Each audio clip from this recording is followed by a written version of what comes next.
une fraction importante. Il avait déclaré ouvertement qu'il serait disposé à frapper l'Iran. Non, Ron Paul, au contraire, c'est plutôt l'isolationnisme. Ouais. Et une partie assez importante de ceux qui ont voté pour lui est issue des milieux militaires. Donc ça veut dire que du côté militaire, on est aussi assez prudent. On en a un petit peu marre. Ça fait 10 ans qu'on est sur la brèche. Donc ça suffit. Bon, mais néanmoins, je pense qu'aux États-Unis aujourd'hui, la classe politique est plutôt encline à ne pas tolérer de la part de l'Iran n'importe quelle attitude qui sera sanctionnée immédiatement. Ceci dit, à chaque fois qu'on a eu quelqu'un, pour reprendre votre formule, il y en a un autre que vous c'est derrière. Oui, non, mais derrière Saddam Hussein, il y a un Maliki qui n'est pas tellement agréable pour la diplomatie américaine. Derrière la chute de Ben Laden, il y a quand même une réorientation du Pakistan qui stratégiquement... Cher ami, je suis d'accord avec vous, mais quand vous êtes à Austin, au Texas, vous ne faites pas la nuance que vous avez, bien sûr, beaucoup de nuances qui sont pas faites. Alors, je crois que paradoxalement, la clé se trouve à la fois en Israël et en Arabie Saoudite. Elle est vraiment dans ces deux pays-là. Et là, je rejoins sur l'Arabie Saoudite, c'est très important. Je crois qu'un incident est passé inaperçu. Il y a quelques semaines, les États-Unis et l'Arabie Saoudite ont accusé de façon très virulente les Iraniens d'avoir préparé l'assassinat de l'ambassadeur saoudien à Washington. Et les choses sont allées très très loin, à tel point que les Saoudiens et les Américains ont dit on ne peut pas laisser faire ça, il faut agir. Et dans la foulée, l'Arabie Saoudite a acheté 70 avions tout de même, F-15 supplémentaires. Ouais. Elle a fait pour 2 milliards de contrats sur différentes choses très particulières qu'on sait que ça prépare une intervention. Ouais. Et donc, on voit c'est quoi très particulier, c'est-à-dire du matériel militaire? Du matériel assez important, tel que par exemple des missiles qui peuvent frapper en profondeur jusqu'à 40 mètres, des choses comme ça. Dans le sol? Oui, qu'on ne vendait pas auparavant aux Saoudiens. Et on sait que les Saoudiens n'ont pas nécessairement l'expertise pour les utiliser. Ça serait éventuellement les soldats américains qui les utiliseraient. Non. Ça serait une coalition conduite, si vous voulez, par les États-Unis. Il ne faut pas oublier que la plus grande base aérienne américaine hors des États-Unis est située à Bahreïn. Et donc, ils ont tous l'appareil de commandement nécessaire. Donc, préparer le matériel militaire nécessaire à une intervention. Je pense que c'est en train de se faire. Cela est en train de se faire. Là, donc, vous revenez un peu sur vos positions. Non, pas du tout. C'est que je pense que l'Arabie Saoudite se cherche aujourd'hui. Elle se pose la question, est-ce que véritablement il faut éliminer l'Iran ou non de cette région? Parce qu'elle a fait, effectivement, elle a éliminé les autres. Il n'y a plus Bagdad qui était une menace. L'Irak, quand même, Saddam Hussein, était une menace directe sur le régime saoudien. Il y a d'autres. L'Égypte était également un poids important dans le monde arabe. Et, je ne suis pas sûr que l'Arabie Saoudite ait voulu éliminer Moubarak, quand même. Non, elle n'a pas voulu éliminer Moubarak. Aux réactions... C'est un rival, quand même. C'est une bonne opération diplomatique pour l'Arabie Saoudite que Moubarak ne soit plus... Le résultat aujourd'hui, c'est que l'Arabie Saoudite est le seul régime vraiment qui a traversé quand même 20 ans de guerre qui a maintenu son alliance stratégique malgré la guerre contre les islamistes tout de même. Un régime hyper rigoriste qui maintient une alliance stratégique avec les Américains qui sont en train de se battre contre ses propres citoyens. C'est quand même extraordinaire ce qui s'est passé. Des contradictions. Donc voilà, c'est les contradictions. Et puis vous avez de l'autre côté Israël. On oublie assez souvent que les Israéliens poussent depuis un certain temps. Ils poussent pour frapper de façon sérieuse l'Iran. Jusque-là, Obama n'est pas très belliciste et mesure un peu la difficulté de le faire. Quand son ministre de la Défense dit on va frapper l'Iran s'il bloque les 3 d'Ormuz, c'est clair. Ça, c'est clair. Oui, c'est la politique comme américaine. Si Obama parlait, la liberté des mers, c'est sacré. Voilà, ça c'est clair. Ce qui fait qu'aujourd'hui, tout dépendra, à mon avis, du poids de ces deux alliés stratégiques. Il ne faut pas oublier, l'Arabie Saoudite demeure un allié stratégique des Américains dans cette région à cause du pétrole, et Israël demeure un allié stratégique pour la question militaire dans cette région. Donc si ces deux-là arrivent à convaincre le prochain président, moi je pense qu'il n'y a rien qui va se passer avant l'élection. Si vous permettez. Alors, un mot, les Iraniens ont tout à fait compris, parce qu'il y a une délégation iranienne extrêmement importante qui a été en Arabie Saoudite au début décembre pour essayer de convaincre les Saoudiens de tisser, de faire une nouvelle alliance pour en réalité repousser, si tant est que ce soit possible, l'influence turque et l'influence américaine. Bon, c'est raté?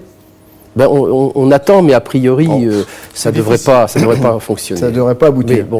En même temps, l'Arabie Saoudite, précisément, a proposé, compte tenu de la situation à Bahreïn, et eux, pense sincèrement, ou non, peu importe, que c'est l'Iran qui est derrière l'opposition à Bahreïn contre la monarchie sunnite, l'Arabie saoudite pousse à l'isolement de l'Iran et éventuellement à l'étouffement de l'Iran en promettant d'ailleurs d'accroître sa production du pétrole, au cas où il y aurait un embargo total sur le pétrole iranien. Donc l'Arabie saoudite va aussi dans le sens de l'isolement de l'Iran. C'est cette espèce d'axe sunnite-chiite, que ce soit Oman, que ce soit Qatar ou autre, qui soit en réaction contre l'Arabie saoudite, ça ne fait pas quand même le poids. Ce qui fait le poids, c'est quand même ce géant qui est devenu pratiquement, avec Israël, je veux dire, cette espèce de bipôle qui écrase les autres, l'Égypte étant dans une situation extrêmement difficile, et d'ailleurs dépendant de l'argent saoudien pour les militaires, et de plus en plus dans une situation d'impuissance. On le voit d'ailleurs dans la Ligue arabe, on le voit dans le GCC, on le voit un peu partout où l'Arabie saoudite pousse vers, en un sens, l'étouffement de l'Iran. Oui, mais l'Arabie saoudite n'est pas monolithique. Il y a une minorité chiite importante. Ce n'est pas un pays qui est promis à une stabilité sans problème et qui traverserait toutes les crises en ne retirant que des bénéfices. Et puis surtout, il faut faire quand même très attention à une chose, il n'y a pas deux rives du Golfe. Il n'y a pas la rive iranienne et la rive arabe ou saoudienne.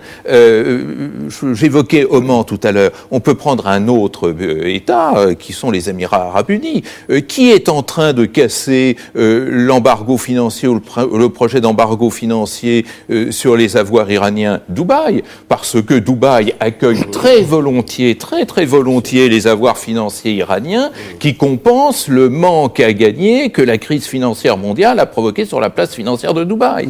Et on voit là les Émiratis suivre plus volontiers leurs intérêts propres et quand même cette présence massive d'Iraniens, de commerçants iraniens, de réseaux iraniens tout le long de cette côte arabe du Golfe, plutôt que de s'aligner. Je ne suis pas sûr que le CCG soit absolument monolithique. Alors, je crois qu'on est tous d'accord sur l'essentiel. C'est-à-dire, l'Arabie saoudite a un poids propre et qui est très fort et beaucoup plus fort que les micro-États qui peuplent le Golfe. Mais quand même, il ne faut pas taire complètement cette diversité et de ces contradictions, comme on disait autrefois. On a évoqué le Bahreïn. Enfin, moi, j'ai été dans la région pendant cette période-là. On n'imagine pas l'importance psychologique de Bahreïn pour les Saoudiens. C'est quand même des familles. Enfin, la famille Al-Khalifa, a fait le Bahreïn en 1754. Enfin, c'est une famille qui a fait ce pays, qui dirige ce pays depuis plus de 3 siècles. Qui est minoritaire. Et qui est minoritaire et qui a accueilli les Al-Saoud, qui a accueilli Ibn Saoud lorsqu'il a voulu fonder son État, qui s'est enfui au Koweït, qui s'est enfui. Donc, enfin, on est dans des familles qui se connaissent personnellement, où il y a des mariages, etc. Donc, lorsque l'Iran a commencé au début du printemps arabe à menacer Al-Khalifa, le Bahreïn, à vouloir plus ou moins instrumentaliser la communauté chiite là-dedans, c'était inimaginable pour les Saoudiens. Enfin, on est dans la famille. Et donc, les Saoudiens, sachant tout de même que par leur propre force, ils ne pourraient pas contrer l'Iran, ils ont une carte majeure qui s'appelle les États-Unis, et dans ce cas-là, effectivement, ils vont la jouer, et ils ont fait une démonstration de force sur ce plan-là. Et ça va se jouer là-dessus, de mon point de vue. Si on retourne sur la position occidentale, vous avez parlé de la volonté d'affaiblir le régime iranien et surtout d'ailleurs Ahmadinejad, sachant que dans quelques mois ou dans 2 mois, il me semble qu'il y a des élections législatives qui peuvent confirmer en tout cas cet affaiblissement annoncé d'Ahmadinejad. Il y a une volonté de faire bouger ou de provoquer la fibre nationaliste chez les Iraniens. Et on l'a vu à plusieurs reprises. On va revenir sur cet incident qui a eu lieu à l'ambassade britannique de Téhéran. L'attaque de l'ambassade britannique à Téhéran mardi dernier par la milice islamique des Bassidji, qui s'est soldée par la fermeture des représentations diplomatiques de part et d'autre et l'expulsion des personnels des 2 pays, n'en finit pas de faire des remous. Vendredi en fin de journée, tout le personnel iranien avait quitté Londres, conformément à l'ultimatum fixé par les autorités britanniques, convaincus que l'opération était parfaitement téléguidée. L'Iran n'est pas le genre de pays où se déroulent des manifestations spontanées pour attaquer des ambassades étrangères. C'est un type d'activité qui nécessite une autorisation et le support de l'État. À l'aéroport international Ayatollah Khomeini de Téhéran, où les diplomates expulsés sont arrivés très tôt samedi matin, les Bassidji avaient préparé un comité d'accueil pour leurs héros, sans réussir à les voir. Mort aux Anglais, les espions britanniques doivent être expulsés, scandait-il, alors que les diplomates sortaient par une porte dérobée pour éviter les journalistes. Sur place, un porte-parole du ministère des Affaires étrangères se bornait à déplorer que le gouvernement britannique entraîne d'autres pays européens dans un problème bilatéral. La veille, à la suite du rappel par Paris, Berlin, La Haye et Rome de leurs ambassadeurs pour consultation, l'ayatollah Ahmad Khatami, chargé de la prière du vendredi, avait déjà demandé aux Occidentaux, je cite, de ne pas lier leur corde à celle pourrie des Britanniques.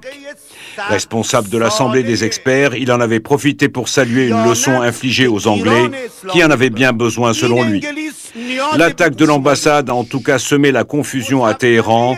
Le grand ayatollah Shirazi l'a critiqué ce samedi, précisant qu'elle n'avait pas le feu vert du guide suprême Ali Khamenei.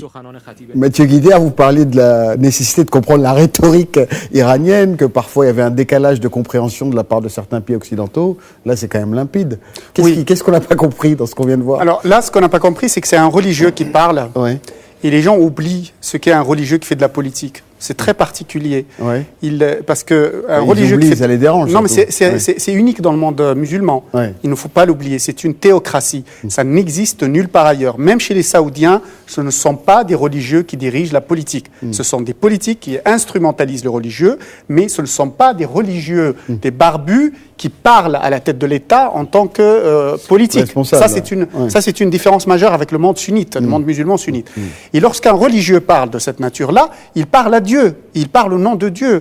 Donc à partir de là, il y a des choses qu'il faut interpréter. Et au nom de Dieu, il fallait attaquer l'ambassade britannique. Alors oui, alors ça, vous avez remarqué qu'en Iran, il y a beaucoup d'ambassades attaquées et c'est systématique, c'est symbolique, bien évidemment, parce que c'est très organisé surtout. C'est très organisé. Il a raison de signaler qu'on ne peut pas faire une manifestation en plein Téhéran sans qu'il y ait quasiment le visa officiel de tous les services de l'État. Là, en l'occurrence, c'est une attaque symbolique parce que c'est le territoire de la Grande-Bretagne. On veut viser la Grande-Bretagne et il faut le contextualiser. Et alors, je me demande d'ailleurs s'ils n'ont pas prévenu l'ambassade en leur disant il va y avoir une attaque, faites en sorte qu'il n'y ait pas de mort, s'il vous plaît, parce que ça ne serait pas correct que des illuminés attaquent et qu'il y ait des morts. Farhad Khosrakava. En fait, c'est vrai que c'est l'ayatollah Khatami qui parle, et n'oublions pas, c'est la prière collective de vendredi.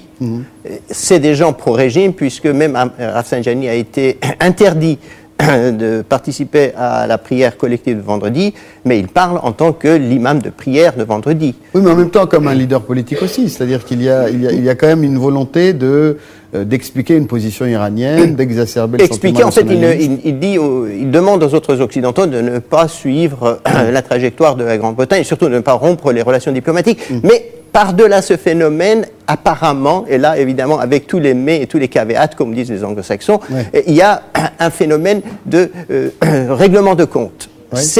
Paradoxalement, ici, Ahmadinejad était dans le camp des modérés, qui était opposé en quelque sorte à l'attaque de l'ambassade. Alors des groupes qui sont plus, si vous voulez, parmi les principalistes, comme on appelle, les fondamentalistes, qui sont contre lui, ont voulu monter cela pour l'affaiblir.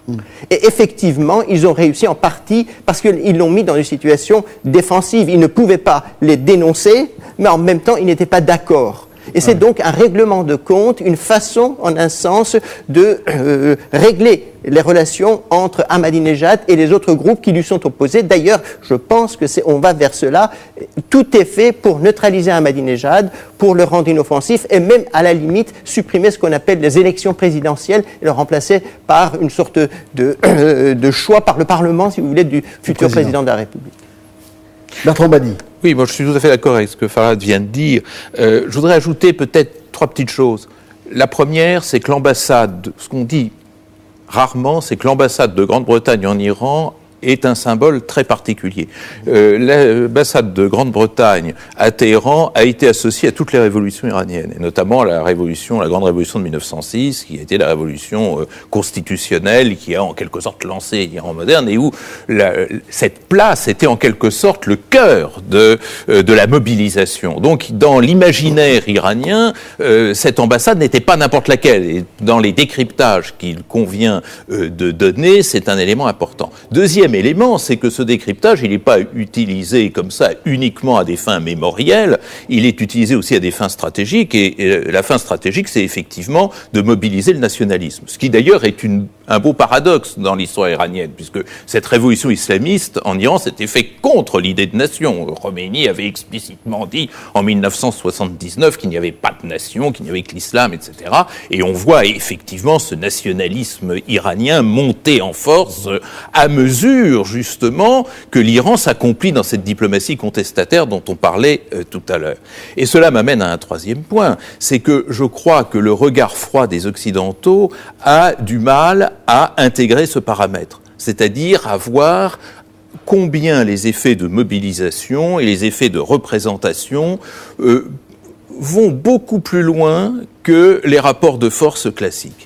Que effectivement, sur le papier, c'est même pas David contre Goliath, c'est la masse énorme de la puissance militaire du globe contre un pays désorganisé, affaibli, etc. La leçon de cette histoire, c'est d'abord que c'est le plus faible qui ne cesse d'être proactif et les plus forts qui ne cessent d'être réactifs. C'est pas bon stratégiquement d'être en position perpétuellement réactive, de dire « Ah, si vous faites ça, nous, on réagit », n'est-ce pas ? Et les autres de décider d'accélérer symboliquement ou matériellement leur programme nucléaire, de décider que si ça leur chante, ils fermeront le détroit d'Ormuz, etc., etc. Donc, pourquoi ceci est possible ? Parce que justement, le propre de la diplomatie contestataire, c'est de mettre les symboles et surtout les mobilisations sociales au-dessus de cette puissance militaire dont il faut dire qu'elle est bien figée et dont il faut dire quand même qu'elle ne gagne plus. Je veux dire, il y a peut-être que les États-Unis gagneraient dans une confrontation, mais j'aimerais qu'on m'explique quand les États-Unis ont gagné une guerre pour la dernière fois. Hein. Vous voyez. Oui, je pense que les Iraniens ont un talent immense pour savoir se mettre en dehors des normes internationales.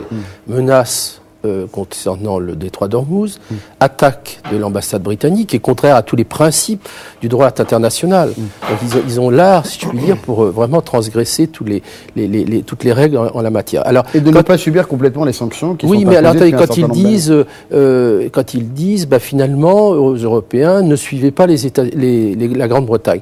Moi, je relis ça, vu d'où je suis, au fait que cet été, il y a eu des conversations assez poussées entre la haute hiérarchie militaire américaine et la haute hiérarchie militaire britannique à propos d'un certain nombre d'hypothèses. Et l'Iran ne devait pas être loin des discussions. Donc les Iraniens le savent très bien. Ils savent très bien que, en réalité, les démocraties sont lentes à se décider quand il s'agit de faire la guerre, mais une fois qu'elles ont décidé, elles y vont et elles y vont très fortement. Est-ce qu'il y a aujourd'hui un moyen légal de former une coalition et de faire la guerre? Ah mais si vous voulez, je pense que le Hormuz, le blocus du détroit d'Hormuz, c'est le prétexte en or, si j'ose dire. Et si les Iraniens font la moindre chose en la matière, ça y est, ça explose, si j'ose dire. Et donc là, les Iraniens savent bien que les Français se rapprochent, que les Allemands sont pas loin, etc. Donc ils auraient à faire face à une coalition vraiment de puissance militaire tout à fait impressionnante. Et je crois que dans une espèce d'acte un peu de désespoir avec toutes les tensions en interne, ils se disent voilà, on va mettre à sac l'ambassade britannique, mais tout ça est pitoyable. Oui. En fait, pour ce qui est de se mettre hors des normes internationales, les États-Unis et la Grande-Bretagne, quand ils ont attaqué l'Irak, étaient hors des normes. Quand Israël fait un certain nombre de choses, on peut quand même supposer que ce n'est pas toujours conforme à ces normes. Le problème essentiel, c'est que les puissances dominantes qui s'inspirent de ces normes pour pouvoir s'en servir aussi, ne sont pas contents de ce que fait l'Iran. Et je crois que c'est ça le vrai problème. Pour ce qui est de la capacité nucléaire iranienne, c'est encore un enjeu. Tout le monde dit que c'est une évidence. Ce n'est pas encore prouvé que c'est vraiment l'Iran qui veut avoir la puissance nucléaire au sens militaire du terme. C'est une probabilité indéniablement, mais ce n'est pas une certitude. Mais tout cela fait que, je pense, la stratégie globale des États-Unis, c'est la neutralisation de l'Iran, et en cela, d'ailleurs, je crois qu'il y a de plus en plus un consensus occidental. Alors, je crois qu'on n'oublie pas, l'enjeu majeur, c'est vraiment le nucléaire, au-delà de tout cela. Lors d'une discussion récemment avec un ami américain vraiment assez proche à Washington, il m'a dit, voilà, on a différentes possibilités pragmatiquement. Soit on n'attaque pas l'Iran et on le laisse développer son programme, mais après, il va falloir donner la bombe aux Saoudiens et éventuellement aux Égyptiens. C'est l'équilibre de la terreur et c'est la seule façon de garder cette région assez stable, première solution. Soit on y va et on empêche, comme on a fait pour l'Irak au début, on empêche l'Iran d'obtenir la bombe atomique et de continuer à développer son programme nucléaire. Donc, encore faut-il savoir exactement où en est ce fameux programme nucléaire. Non, mais ça ne change pas grand-chose, si vous voulez, que de savoir ou non. À partir du moment où vous avez décidé d'y aller, vous y allez partout. Il ne s'agit pas de savoir, on ne va pas frapper chirurgicalement, on va détruire un programme. Donc la question se pose ainsi à Washington, c'est-à-dire vu de l'autre côté, certes, on ne va pas gagner la guerre. Que veut dire gagner la guerre aujourd'hui dans le contexte des guérillas, de la guerre asymétrique, mais par contre, empêcher un pays sans programme de le liquider par des bombardements massifs pendant un mois, c'est faisable aujourd'hui, on peut le faire. Bon, donc la question se pose ainsi, est-ce qu'on y va pour détruire le programme ou est-ce qu'on prend le risque de faire un équilibre de la terreur dans cette région du monde? Oui, mais alors, quand il vous parle, il n'y a pas d'analyse des conséquences ou c'est purement américain? Les conséquences vues du côté occidental... C'est le pragmatisme poussé à l'extrême ou c'est les conséquences, c'est de gagner du temps, de faire en sorte qu'en Iran, il y ait un régime, entre guillemets, plus démocratique, qui, lui, ne cherchera pas à proliférer et donc ne cherchera pas à entraîner les autres pays de la zone. Vous avez parlé de l'Égypte, de l'Arabie Saoudite, mais aussi la Turquie, qui pourrait chercher à avoir l'arme nucléaire. Donc voilà, si on gagne du temps en cassant le programme nucléaire iranien. Mais le problème des guerres, c'est pas de détruire l'adversaire lilliputien. Le problème des guerres et de gagner les guerres maintenant, c'est de mettre en place un régime qui soit favorable aux vainqueurs. Or, c'est là que le bas blesse. Regardez l'Afghanistan, regardez l'Irak, regardez, parlons pas du Vietnam, on a confondu deux choses et je crois qu'il serait temps quand même qu'on s'en rende compte. L'aspect purement militaire qui est effectivement l'idée clausewitzienne de terrasser l'ennemi, de le détruire. Ça, d'accord, entendu. Mais derrière ce type de guerre, il n'y a pas seulement terrasser l'ennemi, il y a reconstruire l'ennemi à sa propre image. Et là, c'est beaucoup plus difficile. Pourquoi ? Parce que toute notre histoire occidentale, toute notre pensée occidentale nous explique une chose qui est très vraie, c'est que l'on ne construit une autorité légitime que sur la base d'un contrat social. Alors, un contrat social, non seulement ça ne s'impose pas par la guerre, mais la guerre détruit le contrat social à mesure qu'il essaye de se reconstituer. Regardez l'Irak, c'était très clair de ce point de vue-là. Donc, un Iran favorable à l'Occident, démocratique, pacifique, aimable, qui sera le nouveau toutou des Occidentaux comme l'était Moubarak, c'est impossible. Je ne parle pas de ce type de guerre-là, je parle d'une action militaire, on va parler qui pourrait être destinée à casser ce programme nucléaire iranien et donc à donner à la communauté internationale davantage de temps pour essayer, je ne sais pas comment, de régler le problème iranien, soit parce qu'en interne, il y aura des changements vraiment démocratiques, ou soit parce que la conjoncture évoluera. Mais c'est donc gagner 3 ans, 4 ans, 5 ans. Mais le grand problème Attendez, Bertrand Maty, un instant, excusez-moi. Il y a de l'espoir. Il y a de l'espoir. Pour répondre comment... Pourquoi il y a de l'espoir ? Parce qu'aujourd'hui, la révolution arabe accouche globalement de régimes islamistes un peu partout. Regardez ce qui vient de se passer quand même au bout de 10 ans de guerre en Afghanistan. On vient, avec l'accord des Américains et des talibans, d'ouvrir un bureau au Qatar pour des discussions et des négociations directes. C'est un bureau pour les talibans. Oui, mais enfin, c'est inimaginable. Vous imaginez, pendant que sur le terrain, on continue tout de même. Il y a des attentats suicides tous les jours. Il y a la guerre. En tout cas, c'est possible. Pourquoi c'est possible ? Parce qu'il y a un changement de perception qui est en train de se faire aujourd'hui, à savoir que les forces islamistes ne sont peut-être pas les ennemis de l'Amérique. Ils l'ont été pendant 2 décennies, de 90. Disons que le pragmatisme américain fait qu'il va falloir, de toute façon... disons que les Américains n'ont aucun intérêt à faire des islamistes des ennemis. Ils étaient des alliés objectifs contre le communisme pendant très longtemps. Voilà, Ben Laden, il y a eu juste de 90, il y a eu de 90 à 2010, voilà, globalement, où il y a eu une tranche de ces islamistes qui a désigné l'Amérique comme un ennemi, mais je ne vois pas objectivement pourquoi des islamistes iraniens ou des islamistes saoudiens ou quels que soient les autres islamistes seraient des ennemis de l'Amérique aujourd'hui.